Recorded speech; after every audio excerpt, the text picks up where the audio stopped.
Hoje vamos falar com Maria Helena Bragalha. Ela é sócia do Demarest Advogados e atua na área de contencioso cível e de arbitragem. Ela vai nos dar um panorama legal do Covid-19. Então vamos lá, acho que o primeiro momento foi o momento das discussões iniciais a respeito de confinamento, suspensão de atividades, quais eram os serviços essenciais. E aí, obviamente, a nossa área trabalhista foi uma área inicialmente bastante demandada, então questionamentos a respeito do que faremos com os nossos funcionários, né? Então, fazemos demissões, suspensão de contrato de trabalho, férias coletivas, entre outros. O segundo momento é o momento das divergências legislativas, que a gente vive hoje também. Então, nós temos Estado, município e federação legislando a respeito do mesmo assunto de forma diferente. Não há unicidade entre esses órgãos.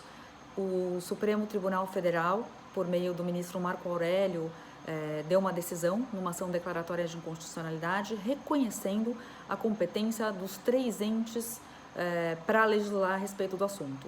Isso na prática significa, então, decisões muitas vezes conflitantes, normas conflitantes no tempo e no espaço, e então muitas demandas dos nossos clientes a respeito do assunto, questionando qual a normativa que se aplica a mim. Obviamente, não existe uma resposta padrão, nem uma resposta fácil, a gente tem que analisar a situação no caso concreto para poder dar a melhor resposta. E a terceira área bastante demandada, e isso obviamente sem excluir nenhuma outra, mas só para fins de uma visão macro e visão geral, é a área contratual. Então, as obrigações contratuais, inadimplemento, revisão dos contratos e o questionamento se a crise do Covid-19, ela por si só é uma situação de caso fortuito força maior, que me dá direito a inadimplir e a revisar contratos. Essa também é uma pergunta que não tem uma resposta única, uma resposta singular. A gente precisa analisar cada uma das circunstâncias na prática, e aí eu vou dar um exemplo para vocês. Obviamente, tem contratos que foram impactados muito antes, outros contratos que estão sendo impactados menos, então vamos pensar aqui para exemplificar. Um contrato de fornecimento cujos insumos vinham da China. Não tenha dúvida que esse contrato foi impactado há muito mais tempo, né?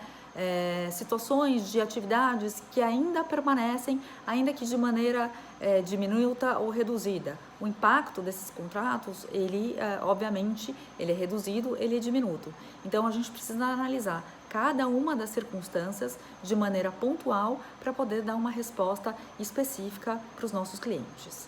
Então, não existe fórmula matemática no direito, mas entendo que tem uma informação de muita relevância para dividir com vocês. Que o Senado, em razão dessa emergência, lança um projeto de lei, que ele até chama projeto de lei emergencial, para tratar de diversos aspectos legais relacionados ao Covid. E se ele for aprovado, ele traz diversos direcionamentos em relação a várias áreas do direito. Então, nós temos ali questões contratuais, questões voltadas à prescrição, questões voltadas à locação, questões voltadas ao direito empresariais e questões voltadas, inclusive, ao direito de família. A norma traz alguns guidelines, mas ela deixa a desejar em diversos outros pontos. Então, teremos embates, teremos discussões judiciais. Não há dúvida que o Covid-19 e essa crise ela é desafiadora em todos os aspectos, e no aspecto jurídico, no aspecto legal, ela é incrivelmente desafiadora. Agradeço a oportunidade de vocês e coloco o Demarest à disposição de todos naquilo que for pertinente. Obrigada.